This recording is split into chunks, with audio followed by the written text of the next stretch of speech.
Welcome to WDW Escape, brought to you by WDW Magazine. The June issue of WDW Magazine is the water issue, so pack your trunks and flippers and get ready to imagine Blizzard Beach.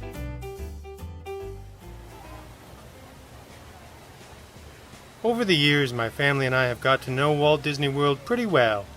Can't miss rides, beloved characters, special dinners, and amazing shows. Just like you, we have our favorites mapped out for each day. We know which lines to avoid, which must be endured, and where to go if we're feeling snacky.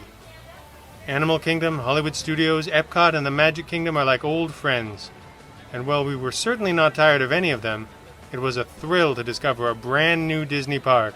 Or at least, brand new to us. Where did we go? Disneyland?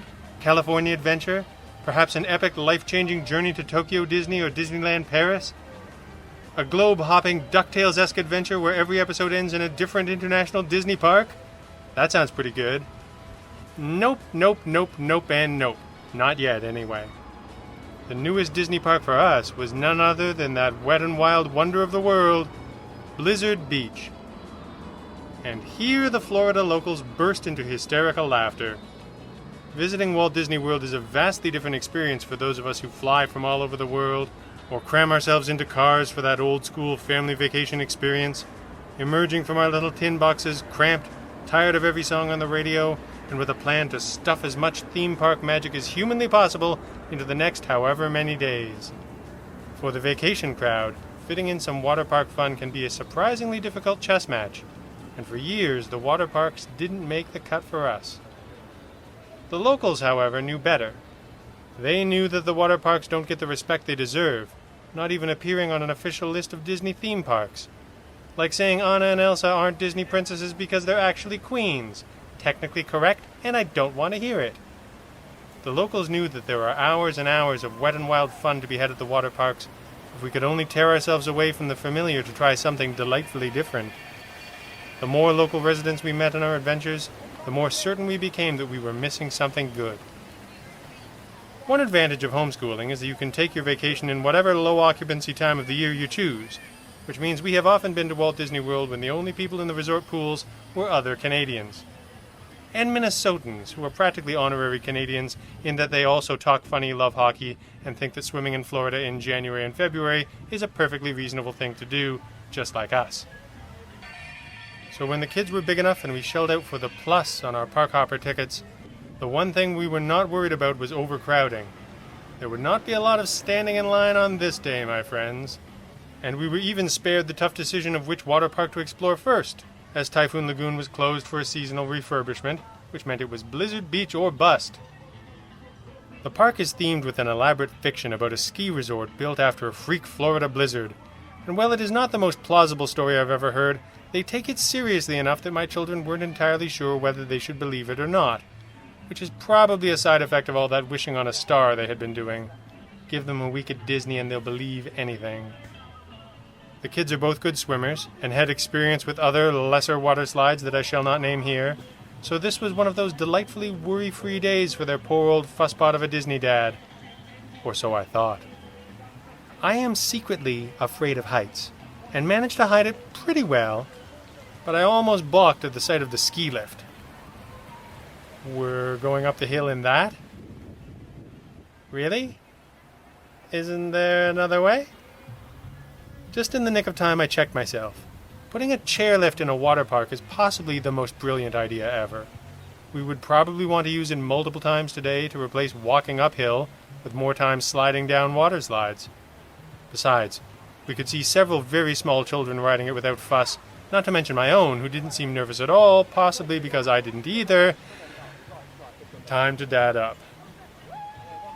Given that I clearly survived, not only to ride the chairlift again and again, not to mention record this podcast, you know there is nothing to fear from the ski lift at Blizzard Beach, which is just a wonderful idea.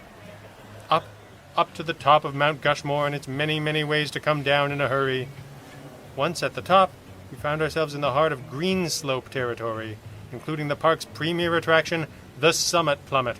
120 feet of pure, intense hydration, the Summit Plummet is one of the tallest and fastest free-fall water slides on the planet, and if you want to know what it is really like, You'll have to talk to somebody who actually had the nerve to ride it, because my family did not. My daughter and I out of a keen sense of self-preservation, and my son because he was concerned about losing his bathing suit. I should add that, to the best of my knowledge, no one has either expired from terror or been pantsed riding the Summit Plummet, but we were taking no chances. Besides, we were in love with Teamboat Springs and rode it again and again. Teamboat Springs is a family whitewater raft ride, good and long, with just the right number of thrills and splashes for my crowd. Trip after trip, we laughed our way down the long, winding route and back up to the top again. Before long, we turned to the Purple Slope with rides designed for racing, and here the inter-sibling trash talk began in earnest. From the tube slides of the downhill Double Dipper to the sled-style mat races of snowstormers and toboggan racers, the Purple Slope adds the magic of sibling rivalry to your water park experience, and the results were an afternoon of delight. It took us a while to make our way over to the Red Slope, but once we did, we were hooked by the thrills of Runoff Rapids, a tube slide adventure with a duration that is definitely worth waiting for. And this one too drew a lot of repeat business from my gang. You may not get in as many steps when you visit a Disney water park, but it is like going to a land of stairmasters, or possibly spending an entire park day on Swiss Family Treehouse. We felt those stairs the next day. Worth it. At long last the stairs won the battle, and we were ready to explore ground level, including the battering and buffeting of Meltaway Bay, a magnificent wave pool of genuinely epic proportions, before giving in to the relaxing charms of Cross Country Creek, perhaps the most absurdly long, lazy river I have ever experienced, and one which I wish I was floating in right now. Of course, there were more attractions than I can possibly list, suited to all ages, shapes, and sizes, and that's what makes a day at Blizzard Beach so much fun. Whatever your thrillometer is set to, there is an experience that is just right for you, and another one to try that will move the needle of what you dare do just a little. What I remember most about our day at Blizzard Beach is how much of the visit was spent laughing together. Laughing at thrills, splashes, and sibling misfortunes, it never seemed to stop. It took a while to put the Disney water parks on our radar, but it only took one visit to put Blizzard Beach on our must-do list for good.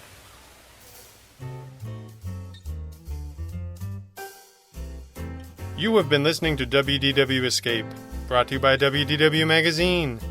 When you need more Walt Disney World in your life, WDW Magazine has you covered. Beautiful photography, entertaining articles, and stunning keepsake issues you will enjoy time and time again. Subscribe to WDW Magazine and escape with us every day.